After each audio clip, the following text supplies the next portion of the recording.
Wednesday, everybody. Hump day. Good morning. We made it to the peak of the week. Can you feel it? It's all downhill from And it's here. also the pick of the week weather-wise. Oh, good. Yeah, so enjoy it. It feels great. By the way, we do have weather here today. There's no big green on the screen, no rain. Lots of blue skies this afternoon, so thank you for representing Yeah, the we weather. like to plan it that way. Do you do that? We'll do that every day, okay? Okay, here's the question. When you have someone stay at your house, are you like, yes, come stay, feel welcome, make it your home, or like, are there things that really annoy you? Like, what's the most annoying thing your house guest could do? That's what I want to know. So we want to know. Put those in the comments. We're going to chat about it. But we're talking about this because it turns out, we talked about this morning on Wake Up Charlotte, 2/3 of Americans have told guests, please make yourself at home, and then instantly regretted it. And a recent survey found the top reason why. So pulling the numbers, 50% of those that were in this survey, they said the most annoying thing a house guest can do is expecting more food than what was planned. And then coming in second, it was folks who overstay their welcome. And then if you could believe it, when it comes to your most annoying guests, it's not your friends. It's not your siblings. It's not your in-laws. Your in-laws actually being the least annoying guests. They've been there. They've been there. They never laugh. That's why.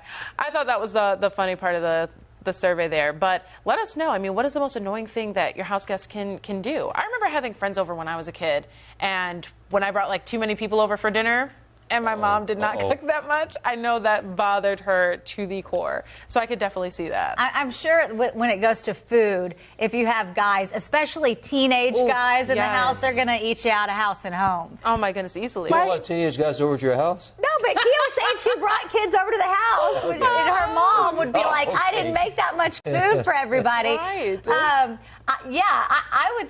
My in-laws are great when they come. I would say family, it goes both ways. Like, my mom feels free to say whatever. Like, oh, absolutely. Like, this needs to be this way or this. Yes. But then at the same time, I feel free to tell her, like, okay, Mom, now don't do this or help me with this. When I feel like you said in the story, when you have guests that it's not your family. Okay, yeah, that makes sense. You're less likely to say stop doing that. That's annoying, and you just hold it all inside until they leave. Let's put the shoe on the other foot. What about visiting someone else when you go to their house? Oh, yeah. How are you? I think I do pretty well. I don't wear shoes in other people's homes unless they give me like the clear to do so, because that's just nasty. Dragon. That's one of my pet peeves. We've done one of the stories one time that.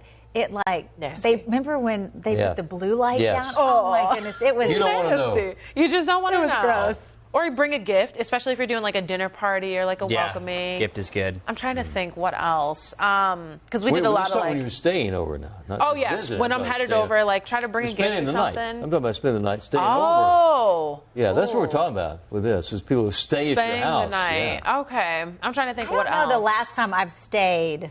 In the college days, I did. I mean, I've stayed at my in-laws, but that's family, and we're saying. And a friend's house. I've stayed with my aunt and uncle in D.C. when I was traveling for some Technic conference before the pandemic. So I try to, be on my best behavior for them. I think that's a little different than like your parents or your in-laws, right? I think that's still my biggest thing. I think the biggest helpful is just be helpful. Like, I think if you're over somebody's house, it's just offer to clean up, do the dishes. Let me do the dishes. Don't ask, just do. Yeah, right. I think because at that point you're becoming a member of the working team. Yes. So it's like, wow, you were so helpful. Or but there are people who won't let you do anything. I've been in that situation. Oh, that's definitely true. If you start doing stuff, no, they're almost offended. Yeah, and if that's the case, then they'll take the dish from you and you go sit down on the couch. But at least you tried. Yes, that would be my mom. She won't let you help with anything if she's hosting a party.